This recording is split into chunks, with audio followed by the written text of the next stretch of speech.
जय हिंद। तो प्रिय बच्चों, आज हम स्टार्ट करने जा रहे हैं अपना प्रश्नावली 2, जो चैप्टर नंबर 2 है बहुपद। आज हम इसको स्टार्ट करने जा रहे हैं और इस वीडियो में जो 2.1 है इसको हम पूरा फिनिश करेंगे। इसको 2.1 को पूरा फिनिश करने वाले हैं, ठीक है। तो 2.1 जो प्रश्नावली है अपना, इसमें कुछ नहीं है, ये तो यूं ही 5 मिनट में फिनिश हो जाएगा, ठीक है। लेकिन उससे पहले आप लोगों को कुछ बेसिक चीज़ें जान लेनी जरूरी है, कुछ ज़रूरी चीज़ें जान लेनी जरूरी है। ये जो बहुपद है ना, ए बहुपद, इस बहुपद को जान लेना जरूरी है, ठीक है। क्या कह रहा है?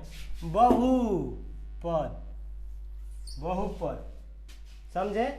बहुपद यानी कि पोलिनोमियल्स, राइट। बहुपद यानी अंग्रेजी में बोले तो पोलिनोमियल्स, ठीक है। तो हम हिंदी मीडियम से पढ़ाते हैं तो आप बहुपद ही समझिए। देखिए, ये बहुपद, बहु का पद, जब आप लोग का शादी होगा ना, घर में आएगी तो उसको सबके लिए अलग अलग पद रखेगी, उसका भी हो जाएगा बहुपद, ठीक है। चलिए, खैर वो तो ऐसे ही मस्ती के लिए बोले थे। अब आइए अपने मेन टॉपिक पे, बहुपद पे, ठीक है। बहुपद, तो ये बहुपद को जानने से पहले, समझ में आ रहा है ना, एकदम ऐसा हम समझाएंगे कि आप लोग को समझने में थोड़ी भी डाउट, दिक्कत न हो। क्यों? क्योंकि हम भी पढ़े हैं, तो आप कौन सी भाषा में समझेंगे ये हम बखूबी जानते हैं, ठीक है। हम एकदम आपके दोस्त की तरह, आपके भाई बंधु की तरह बन करके आपको बताएंगे, ठीक है।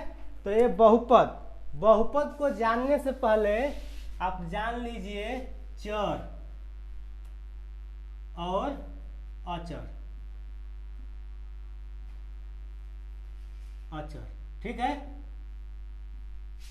चर और अचर, ठीक है। तो चर अचर को आप समझिए। चर क्या होता है? जैसे आप गाय भैंस देखे होंगे, तो एक तो गाय भैंस है जो सिवान में चरती है, ठीक है। तो कभी इसका खेत चरेगी, कभी उसका खेत चरेगी। और एक होती है जो गौशाला में होती है या घर पे ही कहीं भी होती है, घर पे खूंटे पे बांध के खिलाया जाता है, ठीक है। तो उसको डेली एक ही नाद में और वहीं पे खाना होता है। तो कहने का मतलब ये है कि चर में जो हमारा x, y, z, t, u, यानी कि ABCD वाला जो भी अक्षर आता है, ABCD वाला, ये सब चर है। अब हमारा वो भैंस चराने से मतलब ये था कि आप लोग बड़ी आसानी से समझेंगे कि जो भैंस चराता है तो किसी का भी खेत चरा देगा। आज ये यक्स है, कहीं पे यक्स बराबर 1 होगा तो कहीं पे यक्स बराबर 3 भी होगा, क्योंकि इसका मान बदलते रहता है। बोले ना, चरने वाले का खेत बदलते रहता है, किसी का भी खेत चर जाएगा। और दूसरा है अचर। अचर में जैसे 1, 2, 3, 4, 5, 2/3, अंडर रूट में 5, यही सब होता है, मतलब संख्या वाला। अब बताइए, जो एक है, जो एक है वो एक ही रहेगा, इसका मान बदलने वाला नहीं है, क्योंकि वो बैठिए के खाएगा वहीं पे नदवे में, वो कहीं जाने वाला नहीं है, इसीलिए ये अचर है, ठीक है। समझ में आया चर और अचर? चर ABCD वाला जितना अक्षर है सब, जिसका मान बदल जाए, कहीं पे x बराबर 4 आएगा तो कहीं पे 5 आएगा, कहीं पे -2 आएगा, कहीं पे कुछ आएगा, फलाना ढिकाना ढिमका टिमका कुछ भी आएगा, ठीक है। और जो अचर है वो अचर है, जो है वही है, हम ना बदल तो, ठीक है। कह रहा है कि हम ना बदल तो आप लोग को चर और अचर समझ में आ गया, ठीक है। अब देखिए, जब एक चर राशि और अचर राशि, जब एक चर और अचर राशि को या चर अचर राशि को लेकर के आप उसके साथ जोड़, घटाओ, गुणा, भागा करने के बाद जो पद की उत्पत्ति होती है, जो पद निकालते हैं, उसे कहते हैं बीजीय व्यंजक। क्या कहते हैं? बीजीय व्यंजक। देखिए हम कहां से कहां जा रहे हैं, आपको पता नहीं चलेगा, पढ़ते हुए आपको सब बताते चले जाएंगे। जब ये चर राशि और अचर राशि को जोड़ घटाव गुणा भागा, हम एकदम सरल भाषा में बता रहे हैं, जब आप इसको लिखिएगा तो अपने भाषा में लिख लीजिएगा, ठीक है। इतना तो समझ होनी चाहिए, आप 10वां में पढ़ रहे हैं, ठीक है। तो जब चर और अचर राशि के जोड़ घटाव गुणा भागा करने से जो पद की उत्पत्ति होती है, जो पद बनता है, उसको हम कहते हैं बीजीय व्यंजक, ठीक है। ये हो गया बीजीय व्यंजक। जैसे में x² प्लस 2 क्या हो गया? बीजीय व्यंजक, ठीक है। और वह बीजीय व्यंजक, कौन सा बीजीय व्यंजक? वह बीजीय व्यंजक जो 3 चीजों को फॉलो कर दे, पहला, दूसरा और तीसरा। वह बीजीय व्यंजक जो 3 चीजों को फॉलो कर दे, समझ में आ रहा है? जो 3 चीजों को फॉलो कर दे उसे हम बहुपद कहेंगे, ठीक है। चर और अचर के गुणा भाग जोड़ घटाव करने से जो पद बना उसे बीजीय व्यंजक कहते हैं। और बीजीय व्यंजक जब 3 चीजों को फॉलो करे तो उसे बहुपद कहेंगे। हर बहुपद बीजीय व्यंजक होगा, लेकिन हर एक बीजीय व्यंजक बहुपद नहीं हो सकता, ठीक है। तो ये 3 चीजें कौन सी है, चलिए उसके बारे में हम जानते हैं। पहला चीज है कि जो चर का घात है पूर्ण संख्या हो, पूर्ण संख्या हो, ठीक है। चर की घात पूर्ण संख्या हो और चर का गुणांक वास्तविक संख्या हो, प्राकृतिक संख्या हो, ठीक है। वास्तविक संख्या हो और पद निश्चित हो या सीमित हो, जिसे हम काउंट कर सके। ऐसा नहीं कि जो भी हो, जैसे इसमें पद गिनेंगे 1 2, अब इसके बाद डॉट डॉट डॉट करके फिर आता 3, तो ये नहीं होता, ठीक है। और चर का जो घात हो पूर्ण संख्या हो, इसका जो x² की जो घात है, x चर है, बताए थे ABCD वाला XYZ वाला चर होता है, तो चर का घात क्या है? 2 है। ये 2 क्या है? पूर्ण संख्या है, ठीक है। और चर का जो गुणांक है, इधर गुणे में कुछ है, कुछ नहीं है तो 1 है, 1 गुणे x करेंगे x ही आएगा। गुणांक है, ये भी क्या है? पूर्ण संख्या है। और जो पद है वो निश्चित है, इसे हम काउंट कर सकते हैं। तो एक क्या हो गया हमारा? बहुपद। समझ में आया?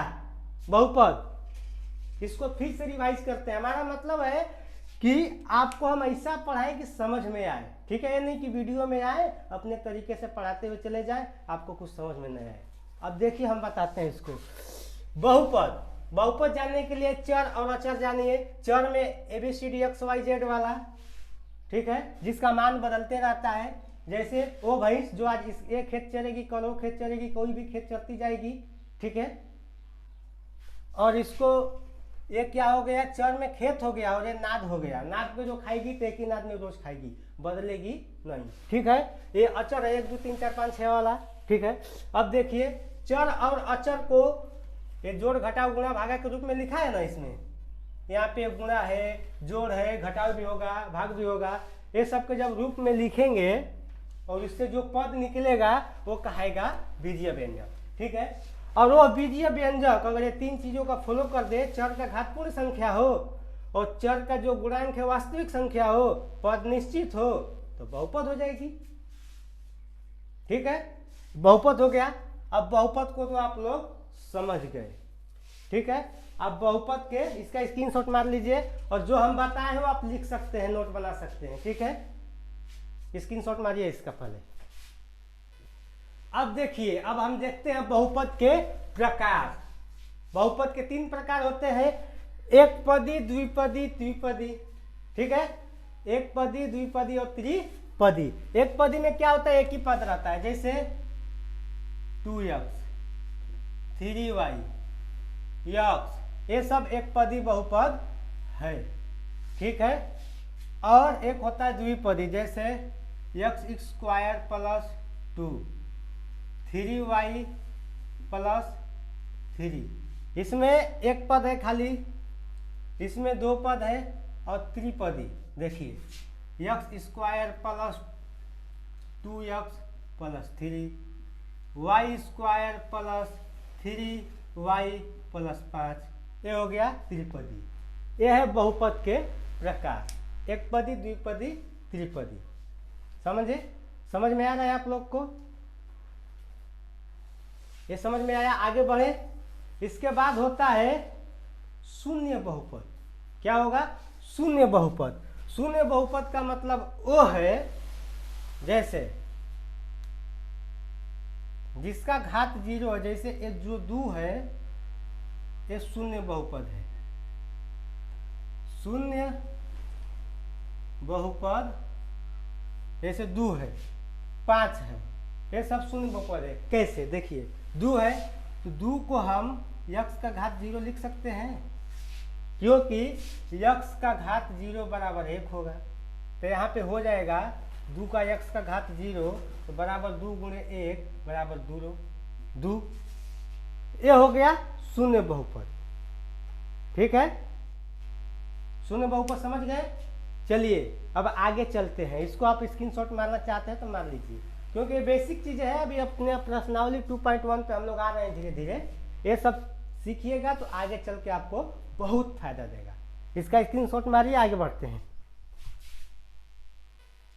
चलिए अब आगे बहुपद का वर्गीकरण घातों के आधार पर देखते हैं, ठीक है। बहुपद का भी वर्गीकरण हुआ है घातों के आधार पर। क्या है?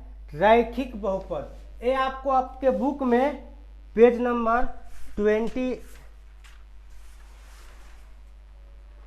में मिलेगा। पेज नंबर 23 में मिलेगा। यहाँ पे देखिए दिया है ना, इधर रैखिक बहुपद, ध्यान से देखिए।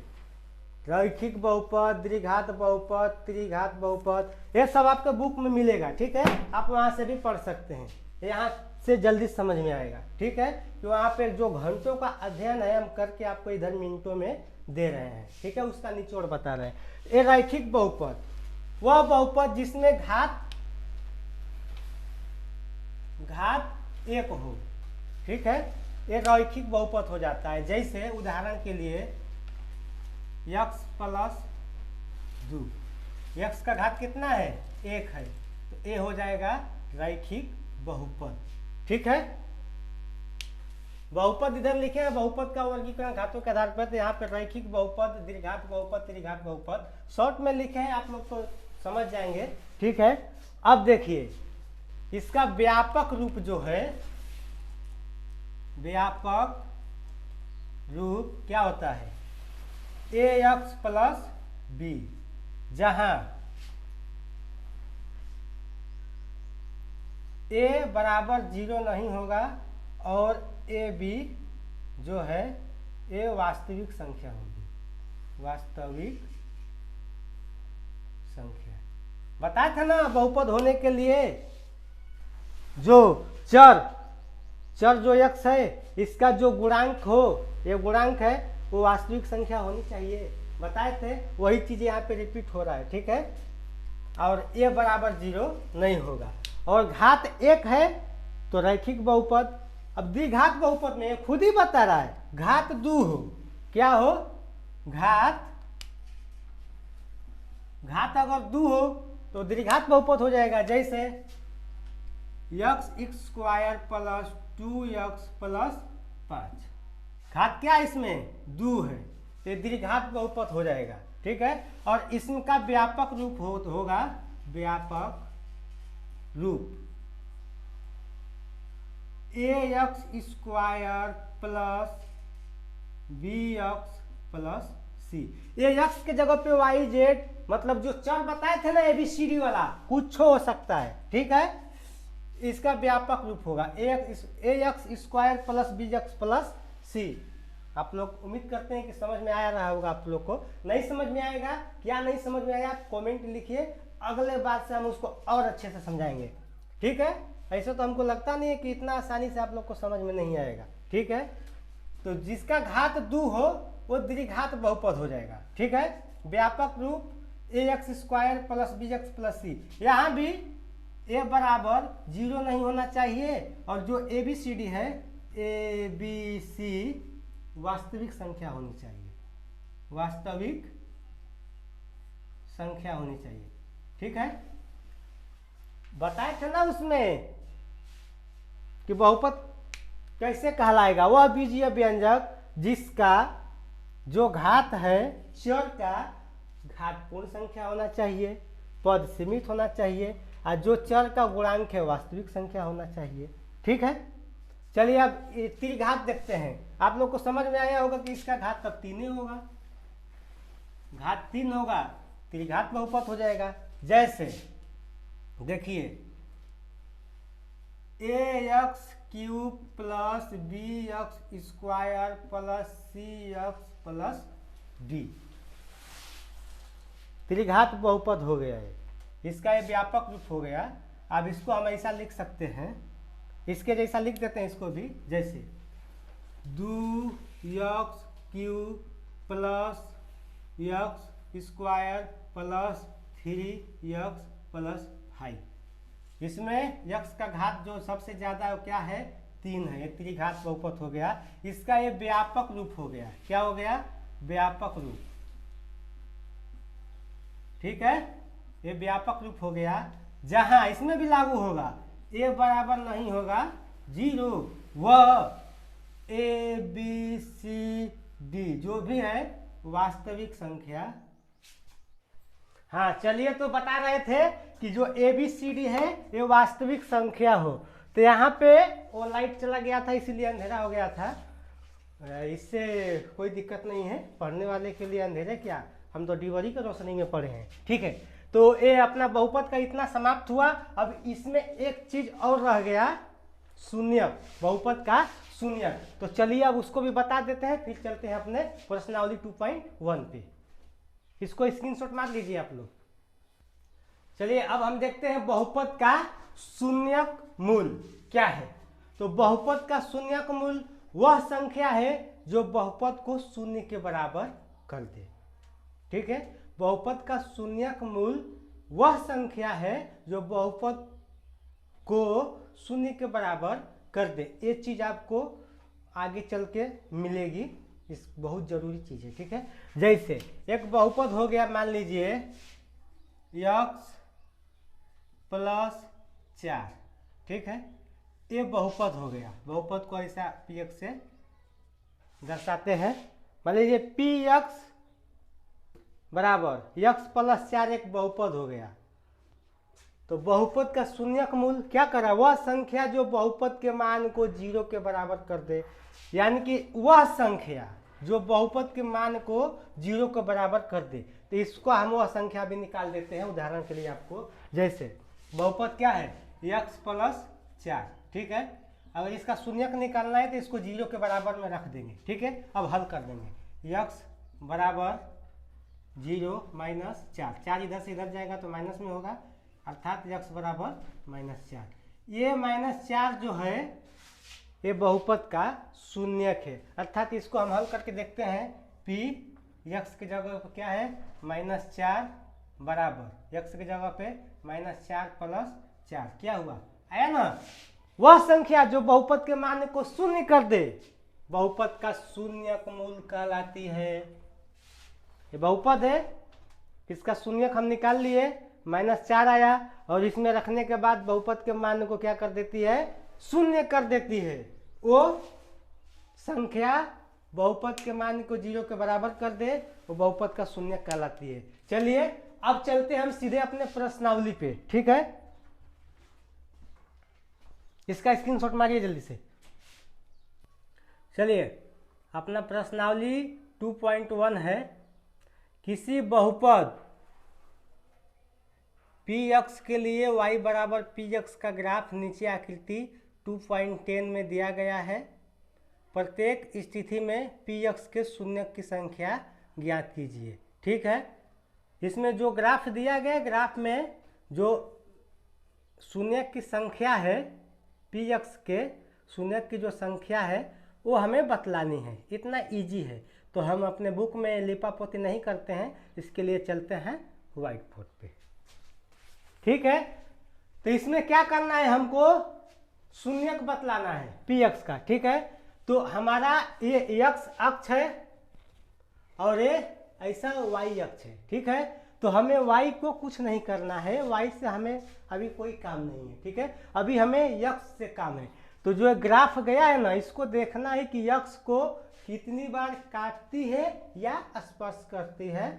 जितना बार काटेगी या स्पर्श करेगी उतना ही उसका शून्यक होगा, ठीक है। तो चलिए पहला में देखते हैं। ये x अक्ष है, ये ग्राफ एक बार भी नहीं काटा, तो इसका जो शून्यक होगा वो 0 होगा, ठीक है। दूसरा में देखिए, x है, y है, x को एक बार काटी है यहाँ पे, ठीक है, एक बार काटी है, तो इसका जो शून्यक होगा 1 होगा, ठीक है। तीसरा में देखते हैं, यहाँ से गई है, एक बार काटी है, यहाँ पे दूसरा बार काटी है और यहाँ पे तीसरा बार काटी है, तो इसका जो शून्यक होगा 1 2 3, ये होगा 3, ठीक है। इसी प्रकार से इसमें देखिए, एक बार काटी है, 2 बार काटी है, 1 2, इसका जो शून्यक होगा 2 होगा, ठीक है। इसमें देखिए, एक बार काटी, यहाँ पे 2 बार, यहाँ पे तीसरी बार काटी है और यहाँ पे चौथा बार, इसका जो शून्यक होगा 4 होगा, ठीक है। इसमें देखिए, एक बार काटी है, यहाँ पे स्पर्श करी है 1 2 और यहाँ पे स्पर्श करी है 3, तो इसका जो शून्यक होगा 3। बस इतना इजी था अपना प्रश्नावली 2.1, ठीक है। आप लोग को समझ में आ गया। फिर प्रश्नावली 1.2 स्टार्ट करेंगे इसके अगले वीडियो में, और हम उम्मीद करते हैं प्रिय मेरे बच्चों कि आप लोग को ये जो आज का वीडियो है पसंद आया होगा, हर एक चीज़ आप लोगों ने बारीकी से समझा होगा, ठीक है। और ऐसे ही हमारे वीडियो देखने के लिए आप हमें सब्सक्राइब कीजिए, फेसबुक पे देख रहे हैं तो फॉलो कीजिए, ठीक है। वीडियो को लाइक शेयर और बच्चों के साथ कीजिए ताकि सब पढ़े और सब बढ़े, ठीक है। फिर मिलेंगे हम अपने अगले टॉपिक पे। और ये भी बता दें कि इससे पहले का जो भी चैप्टर है, जो भी प्रश्नावली है, ऑलरेडी हमने पढ़ा रखा है, वीडियो बना रखा है, इसी चैनल पे प्लेलिस्ट में मिल जाएगा। आपका 10वां का जो गणित है, इसी चैनल पे उसका एक प्लेलिस्ट है, ऊपर से स्टार्ट कीजिएगा, पूरा पढ़ते हुए नीचे तक जाइएगा, कहीं ज़्यादा घूमने की ज़रूरत नहीं है, ठीक है। तो अगले फिर वीडियो में मिलेंगे, तब तक के लिए जय हिंद।